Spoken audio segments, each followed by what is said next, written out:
Pemirsa dawag pos sekat Karasmiang, ring sisi kangin miwah kau Kabupaten Buleleng.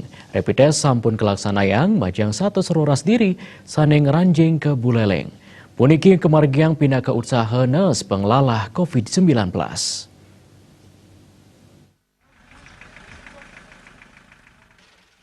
Parindikan inucap kebawasang oleh Sekretaris Gugus Tugas Percepatan Penanganan COVID-19 Buleleng Gede Suyase.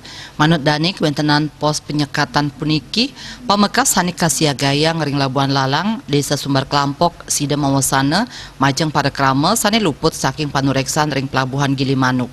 Puniki ngejan tenang, Krame saning ranjing ke Buleleng, sampun kejang kepin antuk hasil rapid test. Gede Suyase ngawawahin, kuentenan satu roras diri, sane sampun ngelaksanayang rapid test samian kejan tenang reaktif. Rapid test inucap akehan katujuang Majeng Krame saneng ranjing ke Buleleng pamekas sane wawurau saking Jawi. Suyase mapengabdi pos penyekatan puniki talar sidanes limbak nyane imported case saking Dura Wewidangan Buleleng. 112 dan 112 orang di rapid ya, dan hasilnya semuanya non reaktif. Rata-rata yang melewati sudah membawa rapid test. Kemudian ada yang lolos. Nah inilah yang kita berharap sih dengan adanya pos penyekatan di Labuan Lalang itu tidak terjadi kemudahan di pelabuhan.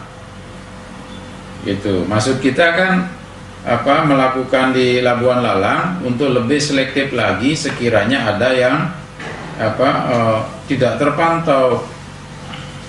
Kalau misalnya sudah terpantau kan mestinya sudah selesai urusan kita, ya. Tetapi hanya menghindari kalau sekiranya ada yang tidak terpantau. Tiosan punike Panglimbak COVID-19 ring Buleleng Rahu Mangkin sampun nyihnayang kuentenan pasien dalam pengawasan terkonfirmasi positif antuk wilangan akumulatif ring Buleleng wenten siodase 3 diri. Pasien sembuh antuk ulung dase kali diri dalam perawatan wenten dase diri miwah malih adiri karujuk ke Denpasar. Komang Yuda, Bali TV.